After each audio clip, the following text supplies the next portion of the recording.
नमस्कार दोस्तों, stock market studies में फिर से एक बार आपको बहुत-बहुत स्वागत है। तो आज मैं डिस्कशन करूँगा ग्रीन एनर्जी के बारे में, मतलब सोलर प्रोजेक्ट के बारे में। तो देखिए ग्रीन एनर्जी जहाँ पे सोलर प्रोजेक्ट है, विंड प्रोजेक्ट है, हाइड्रो प्रोजेक्ट है, तो इस तरीके से बहुत अलग-अलग कैटेगरीज के प्रोजेक्ट हैं, जो इंडिया में सिर्फ नहीं ऑल ओवर वर्ल्ड में इस प्रोजेक्ट के ऊपर बहुत तेजी से काम किया जा रहा है। क्योंकि अगर इस धरती को बचाना है, तो पॉल्यूशंस को कम करना पड़ेगा।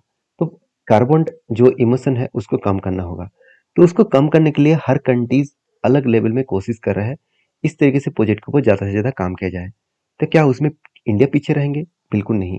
इससे इंडिया में सोलर प्रोजेक्ट के ऊपर और विंड प्रोजेक्ट और हाइड्रोजन प्रोजेक्ट के ऊपर बहुत तेजी से काम हो रहा है।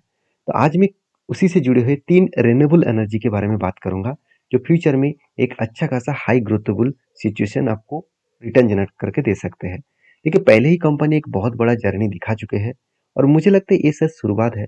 अभी अपकमिंग टाइम्स में और भी ज़्यादा बड़ा होने का चांसेस है। उसका कुछ रीज़न, उसका कुछ हिडन पॉइंट मैं आपके साथ शेयर करूँगा।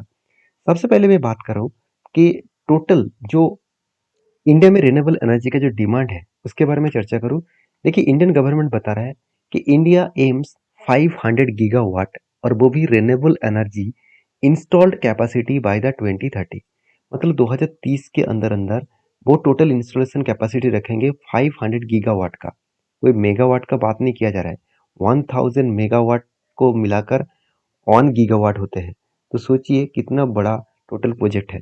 और अभी करंट जो टारगेट कंपनी गवर्नमेंट ने रखा है, उस टारगेट के हिसाब से एक बहुत बड़ा टारगेट रखा गया है।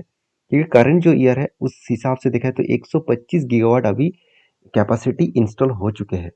तो जहाँ पे 50 सोलर पार्क यहाँ पे मतलब बन चुके हैं और जो टोटल कैपेसिटी है 37.49 गीगावाट का। तो सोलर प्रोजेक्ट जिस तरीके से ग्रोथ होना चाहिए अभी तक उस तरीके से ग्रोथ नहीं हो रहा है। तो डिपेंड करेगा कि इंडिया बहुत तेजी से ग्रोथ करे, क्योंकि ऑल ओवर वर्ल्ड की जो डेटा है वो डेटा के हिसाब से इंडिया बहुत पीछे है। देखिए एक डेटा मैं आपके साथ शेयर किया हूँ, उस डेटा के हिसाब से आप देखना सबसे ज़्यादा अगर कोई भी सोलर प्रोजेक्ट मतलब रिन्यूएबल एनर्जी के ऊपर काम किया जा रहा है, वो 2022 के डेटा के हिसाब से यूरोप कंट्रीज में काम हो रहा है।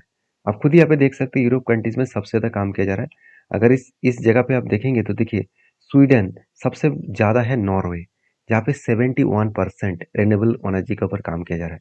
उसके साथ साथ आप देखेंगे तो नॉर्वे के पास स्वीडन भी है और यूरोप के बहुत सारे जर्मनी है, साथ ही साथ फ्रांस है, इटली है, स्पेन है। हर जगह पे कितना ज़्यादा रिन्यूएबल एनर्जी के ऊपर काम किया जा रहा है।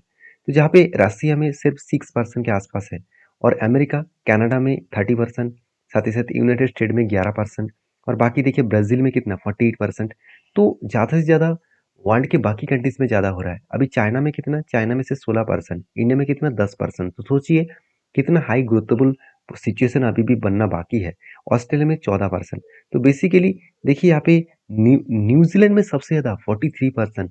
तो बेसिकली वर्ल्ड के जो डेवलप कंट्री है उसके बहुत ज़्यादा ग्रोथ ऑलमोस्ट हो चुके हैं और भी ज़्यादा वो ग्रोथ करने वाला है। तो इंडिया अभी तो सिर्फ 10% के आसपास इस रिन्यूएबल एनर्जी के ऊपर काम कर रहा है। तो सोचिए कितना बड़ा ग्रोथ यहाँ पे होने का चांसेस है। तो आप किसी भी कंट्रीज को चूज कर ले, एशिया को चूज कर लेना, तो एशिया का डेटा आपको दिखेगा। एशिया में सबसे ज़्यादा चाइना, उसके बाद आपको इंडिया दिखने को मिलेगा। हाँ, उसके तुर्की भी है, बहुत ज़्यादा मतलब इस सेगमेंट के ऊपर इन्वेस्टमेंट किया है और बहुत ज़्यादा काम कर रहा है। तो बेसिकली एक बेसिक इन्फॉर्मेशन मिल चुका है कि इस सेक्टर का कितना ग्रोथ होने वाला है। अभी चलो इस सेक्टर के साथ जुड़े हुए 3 कंपनीज के बारे में चर्चा करूंगा। इस तीनों कंपनी मैं पॉजिटिवली इस तीनों कंपनी के ऊपर थिंकिंग रखता हूँ।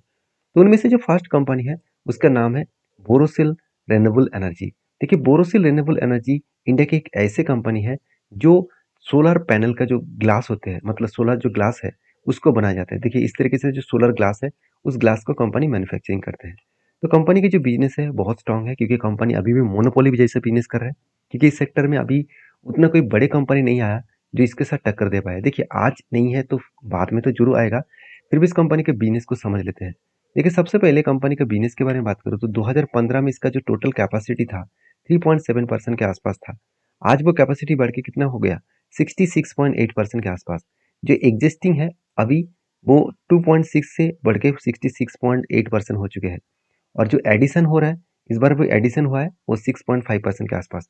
तो सोचिए एक टाइम 3.7% में चलने वाला 2015 में 10 साल में 73% ग्रोथ हुआ। तो किस लेवल में ग्रोथ हुआ आप देख सकते हैं। उनमें से सबसे ज़्यादा कंपनी का काम हो रहा है सोलर प्रोजेक्ट के ऊपर, सोलर का पैनल बनाने के ऊपर। तो बेसिकली कंपनी इसके ऊपर जो बिजनेस है वर्ल्ड बेसिस में है, रसिया में, India, Sri Lanka, Egypt, Mexico, Brazil, USA, Canada, उसके साथ-साथ नीदरलैंड, जर्मनी, फ्रांस, पुर्तगाल, इटली, बेल्जियम, तुर्की, साथ ही साथ Jordan, Georgia, sorry, Greece and जो अलग-अलग जो कंट्रीज़ है, कुल मिलाकर 100 से भी ज़्यादा कंट्रीज़ को कंपनी प्रोडक्ट को सेल करता है। तो बेसिकली एक स्ट्रांगली कंपनी है क्योंकि इसका सोलर पैनल का बिज़नेस है। इस सोलर पैनल के छोड़कर कोई भी सोलर प्रोजेक्ट काम नहीं करेंगे, तो सोलर पैनल बहुत इंपॉर्टेंस है। अभी देखिए कंपनी किस तरीके से फंड रेज़ करना किए जा रहा है। कंपनी बताया जा रहा है कि GBM has borrowed euro 24 million around 217 crore का टोटल जनवरी मंथ में इस तरीके से कुछ फंड रेज़ किया गया है, मतलब कैपेक्स कंपनी को मिला। साथ ही साथ ये भी बताया जा रहा है कि कंपनी 31 जनवरी 2024 में अराउंड 547-43 करोड़ के आसपास, इंक्लूडिंग 217 करोड़, मतलब इस फंड को जोड़कर टोटल कैपेक्स कंपनी बढ़ा चुके हैं। अच्छी बात है। साथ ही साथ कंपनी ये भी बताया जा रहा है कि कंपनी का टारगेट है कि नेक्स्ट एग्जिस्टिंग 500 करोड़ तक फंडिंग को रेज करना। तो कंपनी किस तरीके से फंडिंग को रेज कर आप देख सकते हैं। अभी कंपनी का जो टारगेट है, अभी ये भी बता दूं कि प्रधानमंत्री जो सूर्योदय योजना है, तो इसकी फायदा डायरेक्टली इस कंपनी को मिलेगा क्योंकि इस सूर्योदय के हिसाब से बहुत सारे लोग घर घर में सोलर पैनल लगाएंगे, तो जिसके कारण सोलर ग्लास बहुत ज़्यादा बेचा जाएगा, तो इसका डायरेक्टली फायदा इस कंपनी को मिलेगा। तो बेसिकली कंपनी का जो बिजनेस है बहुत स्ट्रांग है और उस स्ट्रांग बिजनेस के हिसाब से कंपनी आगे बढ़ रहा है। अभी चलो कंपनी का फाइनेंशियल डिटेल्स भी देख लेते हैं। तो कंपनी का फाइनेंस डिटेल्स देखने से पहले कंपनी के कैपेक्स के बारे में चर्चा करूंगा। देखिए कंपनी कैपेक्स इस बार 260 करोड़ के आसपास इन्वेस्टमेंट किया। लास्ट 3 ईयर्स में अच्छा खासा इन्वेस्टमेंट किया गया।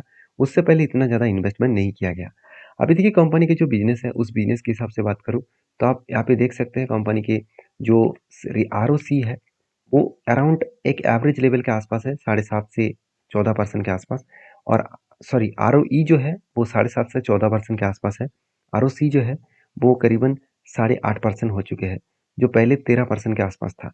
नेट प्रॉफिट मार्जिन थोड़ा सा कम हुआ है और कंपनी का डेब्ट जो है वो पहले जितना था थोड़ा सा बढ़ चुके हैं, फिर भी 0.50 के नीचे है, तो इस डेब्ट को कंसिडर किया जा सकते हैं। तो नेक्स्ट जो कंपनी का प्रॉफिट का ग्रोथ है वो दिखा दूं तो कंपनी का प्रॉफिट का ग्रोथ आप देख सकते हैं, सेल्स हमेशा बढ़ता हुआ देखने को मिले, एक्सपेंस कंपनी कंट्रोल में रखे, उस बेसिस में कंपनी का नेट प्रॉफिट इस बार थोड़ा सा कम हुआ, इसीलिए क्योंकि कंपनी के ऊपर जो मतलब जो एक्सपेंस है, जो डिप्रिसिएशन है, तो डिप्रिसिएशन ज़्यादा हो गया, इसके चलते कंपनी का नेट प्रॉफिट मार्जिन कम हो गया। तो इस तरीके से तो सिचुएशन चलता रहता है, इसके ऊपर आपको ज़्यादा ध्यान नहीं देना है। एज ए इन्वेस्टर इस कंपनी के ऊपर क्या करें आप खुद ही देख सकते हैं। एफआईएस कंटिन्यू खुद के होल्डिंग को बढ़ा रहा है, डीएस ने भी खुद के होल्डिंग को छोटे मोटे क्वांटिटी के साथ ऐड किया और पब्लिक के पास भी होल्डिंग है। मान लेते हो कंपनी इस सेक्टर में एक मोनोपोली जैसा अभी बिजनेस एंजॉय कर रहा है, तो ज़्यादा दिन तक इस तरीके से मोनोपोली नहीं रहेंगे, क्योंकि अगर इस सोलर प्रोजेक्ट का सिलसिला इस तरीके से बढ़ते रहे तो बहुत सारे कंपनीज इस फील्ड में एंट्री लेंगे और बहुत सारे कंपनीज इस फील्ड में काम करेंगे। तो बेसिकली इस कंपनी के जो टेक्निकली चार्ट पैटर्न है उसके बारे में बात करूँ तो जब कंपनी स्टार्ट हुआ था तब इसका प्राइस था 48 के रुपीज़ के आसपास। कोविड के टाइम में इसका करेक्शन हुआ था और तब से लेकर कंपनी जो हाई किया वो एक धमाका परफॉर्मेंस हुआ, अराउंड 2200% के आसपास रिटर्न दे चुके हैं। तो फिलहाल के लिए कंपनी के जो फिलहाल का जो सिचुएशन है, कंपनी टॉप लेवल से ऑलमोस्ट ऑलमोस्ट देखा जाए तो 40% के करेक्शन में है। तो मुझे लगता है कि इस कंपनी के ऊपर मैं जरूर कंटिन्यू करूंगा। और आपकी क्या राय है इस कंपनी के ऊपर, आपको किस तरीके से लगता है, जरूर मुझे कमेंट्स करके बताना। नेक्स्ट जो कंपनी है उसके बारे में चर्चा करूँ, उसका नाम है वारी रिन्यूएबल एनर्जी लिमिटेड। देखिए वारी रिन्यूएबल एनर्जी लिमिटेड वो भी एक सोलर कंपनी है, वो देखा जाए तो वो भी सोलर प्रोजेक्ट के ऊपर काम करने वाला कंपनी है। तो इस कंपनी सोलर प्रोजेक्ट पैनल को बनाते नहीं है, इस कंपनी सोलर पैनल को इंस्टॉलेशन करते हैं। तो बेसिकली इस कंपनी बहुत पुराना है, देखा जाए तो 33 ईयर्स का एक्सपीरियंस है इसका, और इस कंपनी का बिजनेस बहुत स्ट्रांगली ग्रोथ कर रहा है और कंपनी धमाका जैसा रिटर्न भी दिया। देखिए कंपनी का जो प्रोडक्ट है, अब इस प्रोडक्ट लिस्ट को देखेंगे तो अलग अलग कैटेगरीज का प्रोडक्ट लिस्ट आपको देखने को मिल जाएगा। तो सोलर प्रोजेक्ट से लेकर कंपनी के इन्वर्टर से लेकर तो अलग अलग सोलर पैनल से लेकर तो इंस्टॉलेशन का काम पूरा का पूरा कंपनी करता है। तो कंपनी का जो बिजनेस है उसके हिसाब से बात करूँ, 32 ईयर्स का एक्सपीरियंस है, 12 गीगावाट का टोटल मॉड्यूल्स कैपेसिटी इसका, और बाकी देखेंगे तो कंपनी का 6 गीगावाट का total module supplied company globally कर चुके हैं।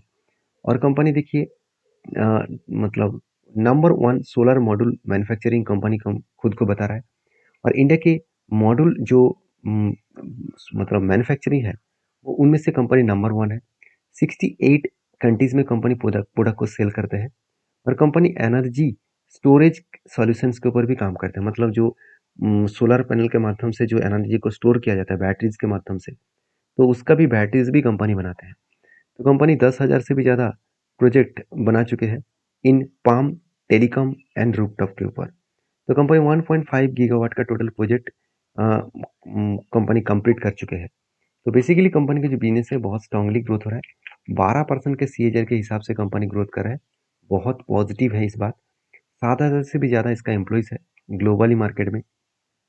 कंपनी का ऑथराइज जो डीलर सेल्स पॉइंट है वो 1400 से भी ज़्यादा ज़्यादा देखने को मिलेगा इन इंडिया में। तो बेसिकली कंपनी का जो बिजनेस है वो आपको पता चल गया। कंपनी देखिए सोलर मॉड्यूल्स के ऊपर, रूफटॉप सॉल्यूशंस के ऊपर, साथ ही साथ कंपनी देखिए ऑफ ग्रिड जो इन्वर्टर है उसके ऊपर भी काम करता है। साथ ही साथ company solar product and water pump के ऊपर भी कंपनी काम करता है। सोलर थर्मल सॉल्यूशंस के ऊपर काम करता है। सोलर जो पार्टनर्स के साथ भी कंपनी काम करते हैं। लिथियम आयन बैटरी के साथ काम प्रोजेक्ट के ऊपर काम करते हैं। On grid inverter, EPS services, साथ ही साथ फ्लोटिंग सोलर। तो कंपनी हर तरीके सोलर प्रोजेक्ट के जो जो काम किया किया जा सकता है वो सारे प्रोजेक्ट के ऊपर कंपनी काम करते हैं। अभी चलो इस कंपनी के फाइनेंशियल डिटेल्स भी देख लेते हैं। तो बेसिकली कंपनी के जो फाइनेंशियल डिटेल्स है उसके बारे में चर्चा करूँ तो कंपनी का वैल्यूएशन मुझे बहुत हाई लगा। इस कारण की वजह से शेयर में करेक्शन होने का चांसेस है। कंपनी अभी 26,000 करोड़ के आसपास है, मतलब एक स्मॉल कैप टाइप कंपनी है। कंपनी का डेप्थ ना के बराबर है, इनकम अच्छा खासा है। और कंपनी के साल भर के डेटा अगर दिखा दूं कंपनी अच्छा खासा हर साल में सेल्स को बढ़ाते चले गए। सिर्फ 2018 में से 2 करोड़ था, आज वो 850 करोड़ तक पहुंच चुके हैं। तो मुझे लगता है ये सब शुरुआत है, अभी और भी ज़्यादा जर्नी बाकी है। कंपनी इस बार हाईएस्ट प्रॉफिट जनरेट कर किया 148 करोड़ के आसपास। और कंपनी धमाका रिटर्न दिया, एक साल में 1200% का रिटर्न दिया। तो सोचिए एक साल में आपको 12 गुना रिटर्न दिया है। और यही खासियत नहीं है, कंपनी के बारे में ये भी बता दूं कंपनी का सेल्स का ग्रोथ, प्रॉफिट का ग्रोथ बहुत तगड़ा है, जिसके चलते कंपनी अच्छा खासा रिटर्न भी जनरेट करके दिया है। ऐसे नहीं कि कंपनी बेकार है। कंपनी के ऊपर इन्वेस्टर भी देखिए थोड़ा थोड़ा करके इंस्टीट्यूशन माल खरीदारी कर रहा है, क्योंकि कंपनी छोटा है, बहुत हाई वोलेटिलिटी कंपनी है, तो इसलिए इंस्टीट्यूशन ज़्यादा निवेश नहीं किया। तो आप कहेंगे सर कंपनी अच्छा हो है तो इंस्टीट्यूशन तो ज़्यादा पैसे इस कंपनी के ऊपर लगा सकते थे। ऐसे होगा नहीं, क्योंकि हर किसी का अलग अलग ओपिनियन होता है। तो देखिए इस कंपनी के टेक्निकली चार्ट पैटर्न्स के बारे में बात करूँ, कंपनी जब से स्टार्ट हुआ तब से लेकर अगर मैं कोविड के सिचुएशन के बाद भी मैं इस चार्ट पैटर्न को देखूँ तो ऑलमोस्ट ऑलमोस्ट 6146% का रिटर्न दिया, मतलब 61 टाइम्स रिटर्न कंपनी जनरेट करके दिया। अगर मैं इसी चीज़ को कोविड के टाइम से देखूँ तो कोविड के सिचुएशन में जो प्राइस था वहाँ से कंपनी 126 सॉरी 12,600% के आसपास रिटर्न दिया। तो मुझे लगता है ये सिर्फ शुरुआत है, अभी बहुत जर्नी बाकी है। हाँ, अभी फिलहाल के लिए बहुत हाई वैल्यूएशन है। इस हाई वैल्यूएशन के ऊपर निवेश करना बहुत बड़ा जोखिम वाला बात होगा। तो प्लीज़ एक बार रिसर्च करके ही काम करना। नेक्स्ट जो कंपनी उसका नाम है KPIT sorry KPI green energy. देखिए इस कंपनी मुझे बहुत शानदार लगता है और इंडिया के सबसे बड़े सोलर पार्क इसी कंपनी बना के रखे हैं। आप यहाँ पे देख सकते हैं केपीआई ग्रुप जो है वो यहाँ पे बताया जा रहा है कि Gujarat largest private solar park company बना चुके हैं। और कंपनी का जो बिजनेस है उस बिजनेस के हिसाब से बात करूँ तो कंपनी सिर्फ इंडिया में नहीं है, तो ऑल ओवर जगह पे कंपनी काम कर रहा है। अभी बेसिकली कंपनी अलग अलग ब्रांचेस भी ओपन करके रखा है। तो कंपनी देखिए कहाँ कहाँ पे कंपनी काम कर रहा है उसका एक डेटा डिटेल्स यहाँ पे आपको देखने को मिलेगा।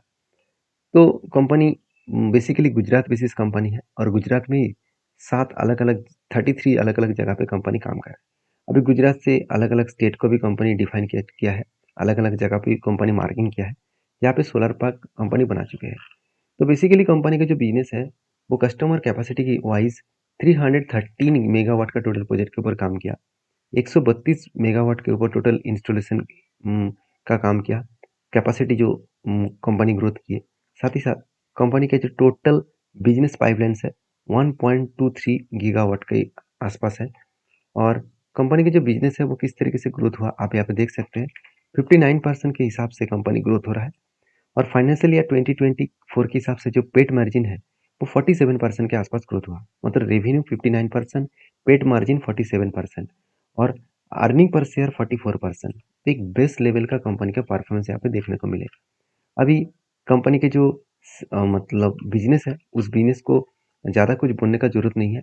कंपनी की जो कैपेसिटी है वो कंटिन्यूसली बढ़ाते चले जा रहे हैं और कंपनी का टारगेट है कि अपकमिंग टाइम्स में उसके कैपेसिटी को वो डबल करने वाले हैं। तो कंपनी का अर्निंग पर सर इसीलिए कंपनी के ऊपर लगातार बढ़ते चले जा रहे हैं। कंपनी के 2023 से लेकर 2024 तक कंपनी के जो अचीवमेंट है वो अचीवमेंट देख सकते हैं। कंपनी टारगेट लिया था 396 मेगावाट का, और वो भी डीसी के ऊपर, वो भी महाराष्ट्र स्टेट के ऊपर। तो वो उसका भी एक नया प्रोजेक्ट कंपनी काम किया। और साथ ही साथ कंपनी और भी एक टारगेट है, आप यहाँ पे देख सकते हैं 145 मेगावाट का विंड प्रोजेक्ट, और वो भी 50 मेगावाट का सोलर प्रोजेक्ट। एक साथ भी कंपनी रिन्यूएबल प्रोजेक्ट के ऊपर भी काम कर रहे हैं और अलग अलग सेगमेंट के ऊपर कंपनी काम कर रहे हैं और बहुत तेजी से इस सेक्टर के ऊपर ग्रोथ करना चाहते हैं। अभी देखिए कंपनी के यूनिट जिन्हें को 2016 में 0.02 करोड़ का यूनिट था, वो धीरे धीरे बढ़ते बढ़ते आज 21.26 करोड़ यूनिट बन चुके हैं 2020 मतलब 2024 में। तो देखिए हर साल में किस तरीके से ग्रोथ कंपनी कर रहे हैं। इस ग्रोथ के बेसिस में कंपनी का आगे बढ़ने का जो कैपेसिटी है वो बहुत ज़्यादा बढ़ने वाला है। अभी देखिए इस कंपनी के ऊपर मैं और भी डेटा आपको दिखा दूँ फाइनेंशियली, जिसके बारे में चर्चा करूँ। कंपनी का वैल्यूएशन मुझे बहुत हाई लगा, क्योंकि कंपनी का वैल्यूएशन सेम टू सेम है इंडस्ट्रीज के हिसाब से। फिर भी कंपनी का अगर मैं वैल्यूएशन के चार्ट को ओपन करूँ तो कंपनी आज टॉप लेवल में वैल्यूएशन है। कंपनी का एवरेज वैल्यूएशन 20 के आसपास है और कंपनी का पी रेशियो अभी 70 के आसपास देखने को मिला, जो एवरेज पी रेशियो 20 के आसपास है। मतलब वैल्यूएशन बहुत हाई है। कंपनी की देखिए डेप्थ थोड़ा सा हाई है, और कंपनी के प्रोमोटर के पास जो होल्डिंग है उनमें से 45% का होल्डिंग प्लेजिंग रखे हैं। मतलब यहाँ पे थोड़ा सा रिक्सी जोन बन चुके हैं। तो बेसिकली कंपनी के ऊपर एक प्रेशराइज बनता हुआ देखने को मिले। दूसरी बात, कंपनी का जो क्वार्टरली रिजल्ट है उसके बारे में चर्चा करूँ। कंपनी का क्वार्टरली रिजल्ट आप देखेंगे तो सॉरी, कंपनी का प्रॉफिट एंड लॉस के बारे में बात करें। कंपनी सेल्स लगातार बढ़ते चले गए। इस बार कंपनी ऑलमोस्ट डबल के आसपास सेल्स किया। एक्सपेंस को कंपनी मेंटेन्स किए और नेट प्रॉफिट भी बहुत शानदार किया। तो मुझे लगता है कंपनी अच्छा खासा काम कर रहा है, जो आगे बढ़ने की कैपेबिलिटी जरूर रखेंगे। हाँ, रिक्सी कंपनी जरूर है, क्योंकि बहुत सारे रिक्सी पॉइंट मैं आपके साथ शेयर किया हूँ। तो उसको नज़रअंदाज मत करिए, क्योंकि आपको सिर्फ यही नहीं देखना है कि कंपनी कितना रिटर्न दिया। आप सिर्फ यही देख रहे हैं कि 400% एक साल में, 350% एक साल में रिटर्न दिया। चलो मैं अभी निवेश कर लेता हूँ, फिर से मुझे इस तरीके से रिटर्न मिलेगा। देखिए कितना रिटर्न मिलेगा वो इम्पोर्टेंस नहीं है, आप किस तरीके से कंपनी को रिसर्च किया, किस बेसिस में काम किया, वो इम्पोर्टेंस है। एज ए इन्वेस्टर भी देखिए इस कंपनी के ऊपर थोड़ा थोड़ा करके इंस्टीट्यूशन ट्रस्टेड कर रहा है। एफएस और डीएस के पास कुछ भी होल्डिंग नहीं था। एफएस ने 5.5% तक होल्डिंग को लेके गए, डीएस के पास छोटे मोटे होल्डिंग है, बाकी पब्लिक और प्रोमोटर के पास ही होल्डिंग देखने को मिलेगा। अभी चार्ट के हिसाब से बात करें तो चार्ट अभी मुझे लगता है बहुत शानदार रिटर्न कंपनी जनरेट करके दिया। स्टार्टिंग लेवल से टॉप लेवल तक देखो तो ऑलमोस्ट 49 टाइम्स कंपनी को रिटर्न दिया, क्योंकि 49 100% का रिटर्न कंपनी जनरेट करके दिया है। तो फिलहाल के लिए इस कंपनी के ऊपर बहुत बड़ा हाई रिटर्न मिल चुके हैं। अभी मुझे लगता है कि इस तरीके से सिचुएशन में जब जब कंपनी होल्ड किया उसके बाद देखिए कंपनी धमाका दिखा है, और यहाँ के अगर कुछ टाइम होल्ड करे उसके बाद ब्रेकआउट करिए तो फिर से एक बार बहुत बड़ा धमाका बन सकता है। बाकी आपकी क्या राय है मुझे जरूर कमेंट्स करके बताना। तो चलो, इसी तरीके से वीडियो आपको चाहिए तो जरूर मुझे कमेंट्स करना, लाइक करना और चैनल को सब्सक्राइब भी करना। और हाँ, ये वीडियो टोटली एजुकेशन पर्पस में था। इस तरीके से वीडियो पाना है तो चैनल को जरूर आपको सब्सक्राइब करना होगा, और इस तरीके से वीडियो देखने के बाद आपका जो सेबी रजिस्टर्ड एडवाइजर है उसके साथ बातचीत करके ही काम करना। तो मिलते हैं नेक्स्ट वीडियो में, तब तक के लिए धन्यवाद।